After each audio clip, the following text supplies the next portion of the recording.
The Empire Casino in Leicester Square is the host of the 2009 World Series of Poker in Europe, sponsored by Betfair.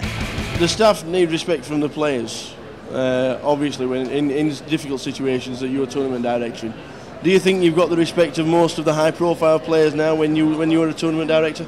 I think I do, and one of the things that I try to do when I'm making a decision out there is understand the situation at hand. You know, listen to the dealer, listen to the table, try to remain objective, because that's really the most important thing when you're making a decision, is being able to consider all the facts, forget about who's sitting at the other side of the table, try to make the best decision. Now, kind of one of the things that I always talk about in my interviews when people ask me, you know, does it matter who the player is when you give a penalty? Sometimes it does, because you know if you have an experienced player who's infamous for, shooting angles or acting out of turn continuously or making motions to the pot and that sort of thing.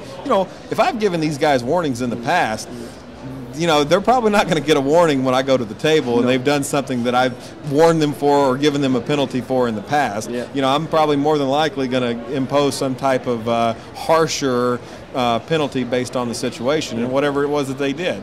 I'll take everything into consideration. Was it a mistake? Was it intentional? All of that. And you have to be open-minded to that, because truly when you're making decisions as a tournament director, you have to make decisions in the spirit of fairness and in the best interest of the tournament. And if you always do that, then 9 times out of 10 you'll make the best decision. Have I ever messed up a decision? Absolutely. We all have. Of course. But every time you make a decision, you try to go back and reflect on that decision. You figure out whether or not you made the right decision, and if you didn't, you try to figure out how the next time that situation comes up that you do. And you'd like to say that everything in poker is black and white, but it's not. So there is some gray area, but I think that as you learn and these situations come up, I think 9 times out of 10 you're going to have the answer that you're looking for and know what decision to make if you listen to all the facts, listen to the dealer, and then understand what's happening. A couple of times you said when you started the day off, you've said that you will impose penalties, and you've been in London, and with the best, all the players have reacted. They've played at the tables. You said the safest. You've given them 2 penalties. Is that right this week? 2 penalties. It was the same guy too. Can I just ask what it was? He was a new player to the game, and the first time was for excessive celebration, because he was getting pretty vocal and jumping up, yes, I mean, to the point to where he was screaming and everyone heard him in the casino. So it was pretty vocal. The other thing we gave him a penalty for was acting out of turn, and so he had already broken the rules once. He had by excessively celebrating, he made a move at the pot to act out of turn to try to get a read on another player, and I just penalized him from there. So that was really the only 2 penalties that I've given here. Most of the players that you see here are the pros, and they know how to act, and they know how to push the envelope, right? So they know how to do just enough not to get a penalty or a warning, or if they do, if I give a warning, I document those as well. But I haven't even really had to give any warnings this trip.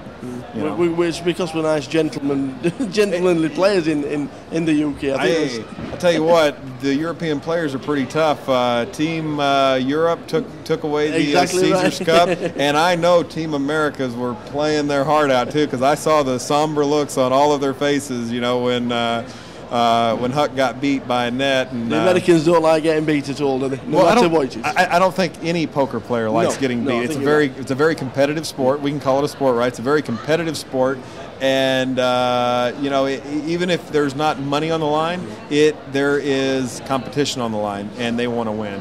And I think that was one of the best demonstrations of that I've ever seen, because you have teams of players from both sides of the world competing and playing a game that they've learned under different circumstances in different ways. And even though the game is played the same, the European players play a little bit different than the American players, and even though the standard rules are the same, there's very subtle differences. And to watch the Europeans and the Americans play, it was phenomenal. And I really think the Europeans played well, and they were well deserving of the title. So I'm not going to say they're the best players. I'm going to say that they won. They played better than the Americans yesterday in the tournament, and they obviously got a few lucky breaks as well, and had a couple of hands that stood up that probably shouldn't, like the ace-3 against 2 aces. congratulations and that sort of thing. But it was definitely exciting, and I think both teams played very well. So it was great.